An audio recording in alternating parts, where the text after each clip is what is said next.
कर्म फल सबको मिलता है।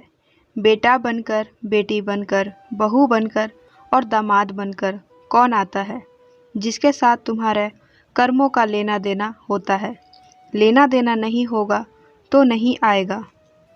एक फौजी था। उसके माँ नहीं, बाप नहीं, भाई नहीं, बहन नहीं, शादी नहीं, बच्चे नहीं। अकेला ही कमा कर पैसा फौज में जमा कर रहा था। तो थोड़े दिन में ही जो फौज पर माला सप्लाई करते थे उनसे उनका परिचय हो गया। सेठ जी ने कहा, जो तुम्हारे पास पैसा है वह उतने के उतने ही हैं। तुम मुझे दे दो तो मैं उसे अपने कारोबार में लगा दूँ तो पैसा से पैसा बढ़ जाएगा। फौजी ने सेठ जी को पैसा दे दिया। सेठ जी ने पैसा कारोबार में लगा दिया। कारोबार उनका खूब चमक गया। खूब कमाई होने लगी। कारोबार बहुत बढ़ गया। थोड़े ही दिनों में लड़ाई शुरू हो गई। लड़ाई में फौजी घोड़ी पर चढ़कर लड़ने गया। घोड़ी इतनी बदतमीज थी कि जितनी जोर से लगाम खींचे उतनी ही तेज भागे।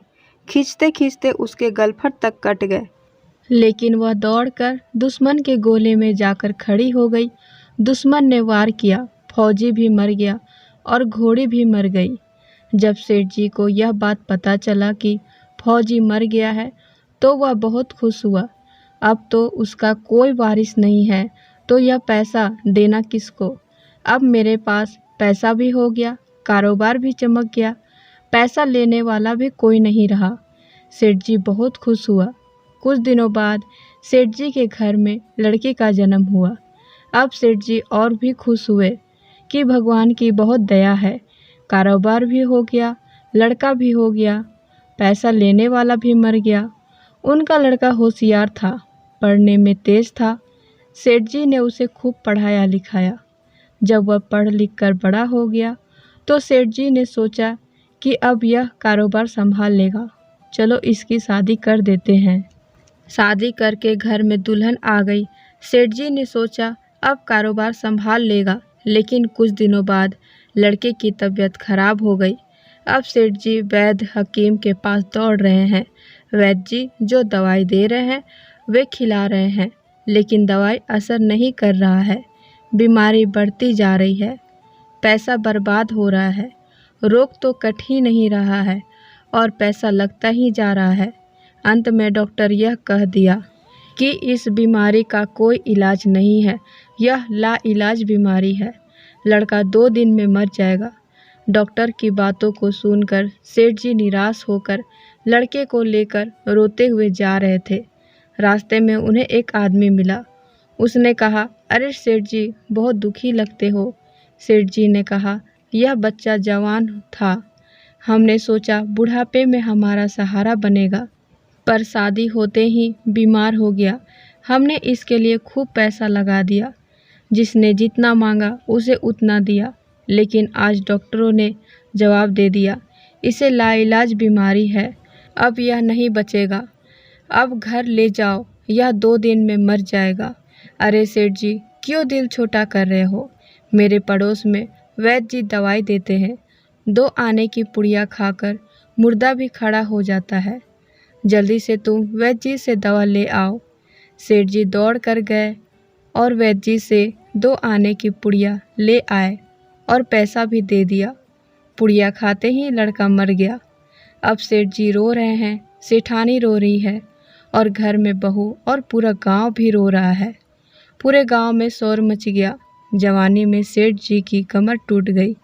सब लोग रो रहे हैं। तभी एक महात्मा जी आ गए।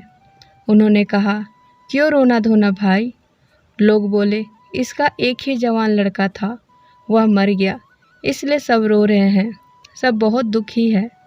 महात्मा बोले, रोना धोना क्यों? सेठ जी बोले, जिसका जवान लड़का मर जाएगा तो वह रोएगा नहीं तो और क्या करेगा? हाँ, कारोबार के लिए पैसा मिला था तो खुशी तो थी। महात्मा, अरे उस दिन तो आपकी खुशी का ठिकाना ही नहीं था। सेठ, किस दिन? महात्मा, जिस दिन फौजी मर गया था। सोचा पैसा भी नहीं देना पड़ेगा, माला भी बहुत हो गया, कारोबार भी बहुत चमक गया, अब पैसा भी नहीं देना पड़ेगा। बहुत खुश थे। हाँ महाराज, खुश तो बहुत था। महात्मा बोला, उस दिन इस खुशी के मारे कितनी सारी मिठाई बांटी होगी। सेठ जी बोले, किस दिन महात्मा जी? महात्मा, उसी दिन जिस दिन तुम्हारे घर में लड़के का जन्म हुआ था। सेठ जी बोले, महाराज, लड़का पैदा होता है तो सब बहुत खुश होते हैं, तो मैं भी हो गया। महात्मा, उस दिन तो तुम्हारे पैर जमीन पर नहीं पड़ रहे थे। सेठ, किस दिन? महात्मा, जिस दिन बेटा शादी करने जा रहा था। सेठ, जब बेटा शादी करने जाता है तो हर कोई खुश होता है, तो मैं भी खुश हुआ। महात्मा बोला, जब इतनी बार खुश हुए तो जरा सी बात के लिए क्यों रो रहे हो? सेठ जी बोले, महाराज, ये छोटी सी बात है, जवान बेटा मर गया, ये जरा सी बात है। महात्मा, सेठ जी, वह बेटा बनकर आ गया है। पढ़ने लिखने, खाने पहनने में, शौक श्रृंगार में जितना लगना था और शादी में लग गया। ब्याज दर ब्याज लगाकर डॉक्टरों को दिलवा दिया। अब जो 2 आने पैसे बचे थे उसको वैद्य जी को दिलवा दिए और पुड़िया खाकर चला गया। अब कर्मों का लेना देना पूरा हुआ।